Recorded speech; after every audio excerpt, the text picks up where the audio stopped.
My cruel mother treated me like an unwelcome guest in their own home. One day, while I was working on a painting, trying to find some joy in the chaos of my life, the living room was a bit messy, but nothing unusual for an artist. Suddenly, my mother stormed in, her face contorted with rage. "You idiot! Why did you destroy my living room with this junk?" she yelled, her voice echoing off the walls. Before I could respond, she slapped me hard across the face, sending a stinging pain through my cheek. As if that wasn't enough, she grabbed my nearly finished painting and smashed it against the edge of the table, tearing it apart. Her actions, fueled by pure spite, left me heartbroken and humiliated. Then, with a look of disgust, she grabbed a bucket of red paint and poured it over my head, drenching me in sticky humiliation. My name is Claire Morgan, and I'm 23 years old. Growing up in Madison, Illinois, I always felt like I didn't belong in my family. My parents, Catherine and William, made it clear that their pride and attention belonged to my older brother Ethan. He was their golden child, intelligent, charming, and endlessly praised. In their eyes, Ethan could do no wrong, and I could do nothing right. I was different. While Ethan excelled in academics and sports, I found solace in painting. For me, painting wasn't just a hobby, it was a lifeline. The moments I spent blending colors on a canvas made me feel alive, as if I were creating a world that truly understood me. But to my parents, my passion for art was an embarrassment. They dismissed it as childish and unworthy of serious effort. "Why waste your time on something so useless?" my mother would often say, her voice sharp and cold. My father rarely spoke about it, but his silence spoke volumes. They both believed I should focus on more practical goals, like Ethan, who was already pursuing law school with their full support. Living under their roof felt suffocating. My paintings, which brought me joy, were treated like clutter. I was constantly reminded that my dreams didn't matter and that I was falling short of their expectations. It was as though the walls of our home echoed their disappointment in me. Despite their disapproval, I refused to give up on painting. Late at night, when the house was quiet, I would sit in my room and let my brush guide me. Each stroke of color felt like a rebellion, a small victory against their lack of belief in me. Painting was the only time I felt free. Ethan, of course, never faced this kind of scrutiny. My parents supported him unconditionally, showering him with praise for every accomplishment. Meanwhile, I felt invisible, my efforts unnoticed and unappreciated. As the years passed, their favoritism became more unbearable. No matter how hard I tried, I couldn't bridge the gap between their expectations and my reality. I was simply Claire, the girl with a head full of dreams they didn't understand and didn't want to. Little did I know, the breaking point was just around the corner. What began as a quiet evening spent painting would soon unravel everything, forcing me to make a choice that would change my life forever. It was a quiet evening, and I was sitting in the living room, completely absorbed in my latest painting. I had been working on it for weeks, a vibrant piece inspired by a sunset I'd seen in a magazine. The colors of gold and blue blended together perfectly, creating a serene and radiant image. My brush moved with purpose, and for a moment, I felt a sense of peace. As I reached for more paint, a few drops spilled onto the wooden floor. I didn't notice at first, too focused on perfecting the strokes of my brush. But my peaceful moment shattered when my mother, Catherine, walked into the room. Her sharp gasp snapped me out of my concentration. "Claire, what on earth are you doing to my floor?" she yelled, her voice cutting through the silence. I looked down, realizing the small stains I had accidentally made. "I'm sorry, Mom," I stammered. "It's just a little paint. I'll clean it up." "Clean it up?" she interrupted, her tone rising. "This is exactly why I told you to stop this nonsense. Look at the mess you've made." Before I could respond, she marched toward my easel, her eyes locked on my nearly finished painting. "Is this what you've been wasting your time on?" she spat, grabbing the canvas. "Mom, no! Please don't!" I cried, reaching for the painting, but I was too late. With a single motion, she smashed it against the edge of the table, tearing the canvas in half. The ripping sound felt like it had come from my chest. My heart sank as I stared at the destroyed painting, something I had poured my soul into. "Why would you do that?" I yelled, tears streaming down my face. Her face twisted with anger as she turned toward me. "Because this is a waste of time, Claire. Hard work isn't playing with paints. Hard work is doing something meaningful with your life. When I tried to speak, she silenced me with a slap. The sting burned my cheek, and I stumbled backward in shock. "You'll thank me one day," she said coldly, "when you're not living in some fantasy world." Before I could gather myself, she grabbed a nearby bucket of red paint and poured it over my head. The thick liquid drenched my hair, face, and clothes, running down in sticky streams. "You look as ridiculous as your dreams," she sneered. "Now clean this mess up before your father gets home."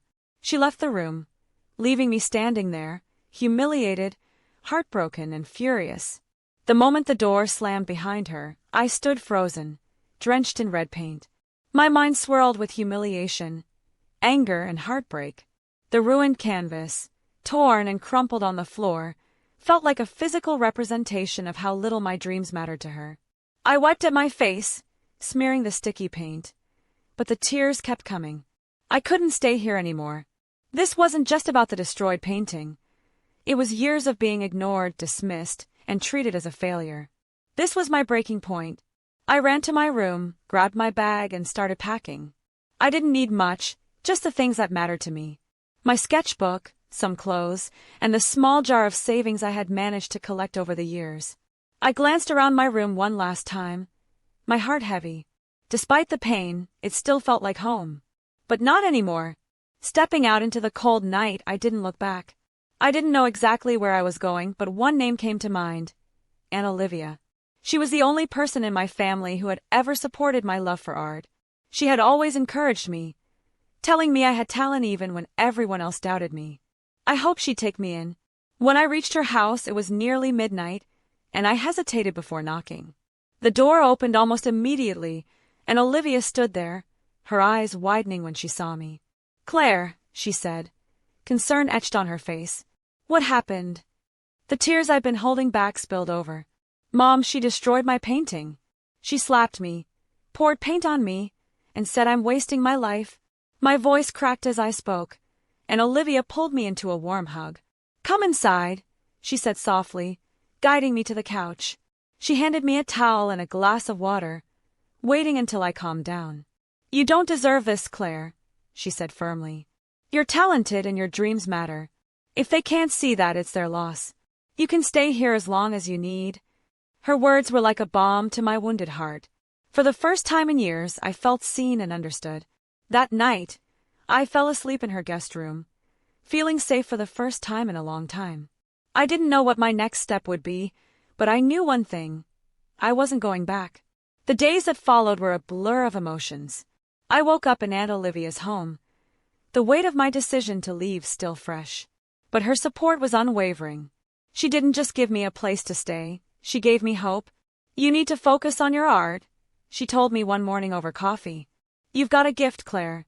Don't let anyone, not even your parents, take that from you." Her words reignited something in me. With her encouragement, I enrolled in an art class at the local community center. Walking into that studio for the first time, I felt a sense of belonging. The smell of paint, the blank canvases waiting to be filled. It was a world that felt like home.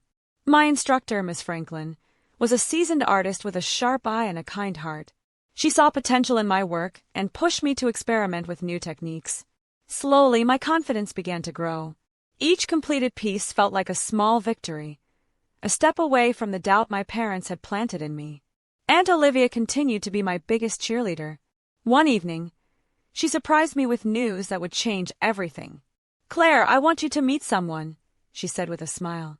"A friend of mine, Mr. Carter, owns a gallery downtown. I've told him about your work, and he's interested in seeing it." I was nervous but excited.